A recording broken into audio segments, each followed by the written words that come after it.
Bonjour Marie. Vous, ce que vous nous proposez, ce n'est pas un roman, c'est une invitation au voyage, mais quand même avec un œil différent, une enquête, c'est ça le mot? Oui, c'est du journalisme de récit, c'est ça. Oui, c'est un genre éditorial qui permet d'aborder une enquête de journalisme par le prisme du voyage.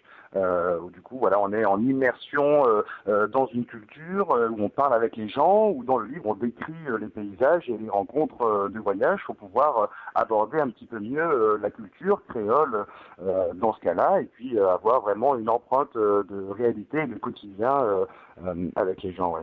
Pourquoi vous avez choisi la Guadeloupe? C'est ça un endroit qui vous tient, vous, particulièrement à cœur ou... J'ai appris à découvrir et à aimer la Guadeloupe effectivement une fois que j'y étais, mais avant ça non, c'est une rencontre de voyage lorsque j'étais en Éthiopie en début 2012, une personne qui vit là-bas, Emmanuel Bresson, qui est devenu mon ami, qui m'a parlé un petit peu des problèmes que pouvait rencontrer la Guadeloupe et qui m'a donné envie de m'intéresser au sujet et je me suis rendu 6 mois plus tard.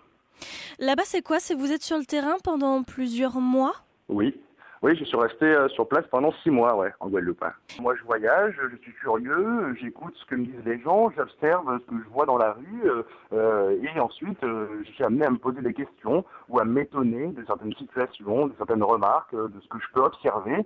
Et dans ce cadre-là, je me documente dans un premier temps, et puis éventuellement, selon les sujets, je suis amené à aller poser des questions à des responsables politiques, à des historiens, à des sociologues ou des linguistes pour essayer de mieux comprendre ce que peut être la société guadeloupéenne aujourd'hui. Je donne un exemple, par exemple, qui est au début du livre. Lorsque j'arrive au mois d'octobre, rapidement, il se passe la Toussaint.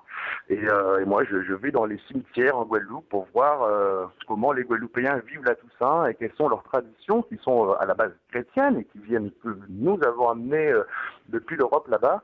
Il a été très intéressant et passionnant de constater comment ils avaient pu réinventer, se réapproprier cette culture-là que nous connaissons en France aussi, mais d'une façon assez différente. Et voilà, et ce syncrétisme-là religieux et culturel est très intéressant et se retrouve dans un certain nombre de pans de la culture guadeloupéenne.